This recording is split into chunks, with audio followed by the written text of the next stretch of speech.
Well, greetings and welcome to our daily Devo for Tuesday, the 19th of December today. Not too much longer, and it'll be 2024. We'll have to train ourselves to write that on our checks and all those places we put dates. Today's devotion is entitled Payment of Taxes to Caesar. Everybody's favorite subject, paying taxes. Matthew 22, Mark 12, Luke 20. We'll all have sections mentioned here where we'll touch on this devotion for today. The verse that they give us to start off with is Matthew 22:21. So give back to Caesar what is Caesar's, and to God what is God's. An unlikely alliance had formed between the two groups pushing their way through the crowded courts toward Jesus.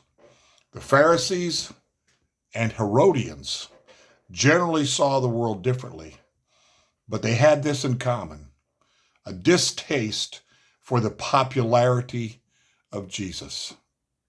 So they joined forces to bring an end to his teaching and to his influence. They confronted Jesus with a question about the senses. Census, not senses as in touch and taste and all that. Census, the census. The annual poll tax of 1 denarius collected by Rome from men ages 14 to 65 and women ages 12 to 65. Wow. The census reminded them of the Roman occupation of their land and the way the poll tax was used to support the pagan ideology of Rome. If Jesus advocated payment of the tax, then the Pharisees had what they needed to discredit him among the common people. If he spoke against the tax, the Herodians had what they needed. The Herodians were Jews loyal to the family of Herod and had cut a deal with Rome to secure their political positions. They supported the tax system and were particularly suspicious of Galileans like Jesus, since Galilee was where tax revolts typically originated. All they needed was for Jesus to speak one word against the tax, and they would summon the Roman soldiers posted in the nearby Antonia fortress. The trap was set. No matter which way Jesus answered, he was in trouble. In reply, Jesus asked for a coin and held it up as a visual aid. He asked whose image and inscription were on it.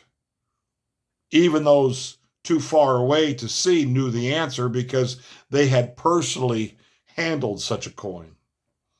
It was stamped with the bust of the emperor. The inscription included his name, Tiberius Caesar, and an allusion to his divine status. He paused, and the crowd leaned in to see and to hear what Jesus would say next. His answer was brilliant.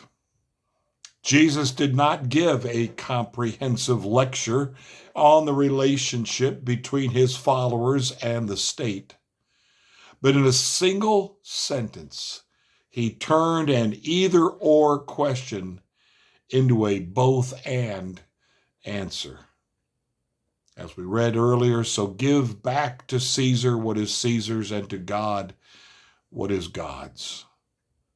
His followers owed ultimate loyalty to the God who is sovereign over all. But because God used agents like governments, loyalty to civil authority and God are not mutually exclusive.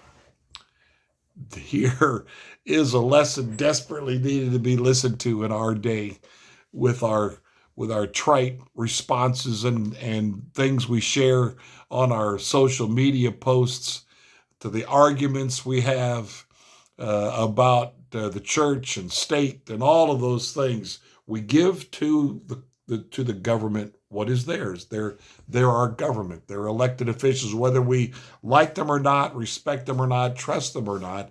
They're our government officials. I mean, Jesus is pretty much pointing loyalty to a Caesar. But that's the way the world works with its governments and its organization of things.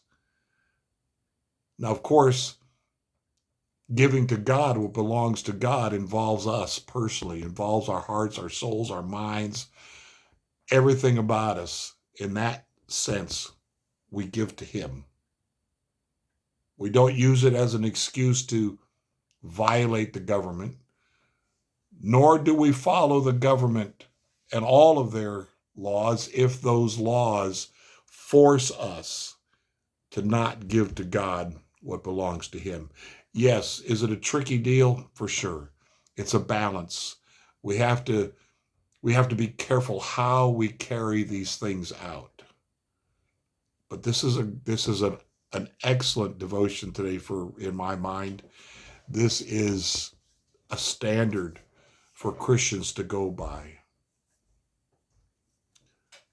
Blessings to you today, and give to God what belongs to Him today.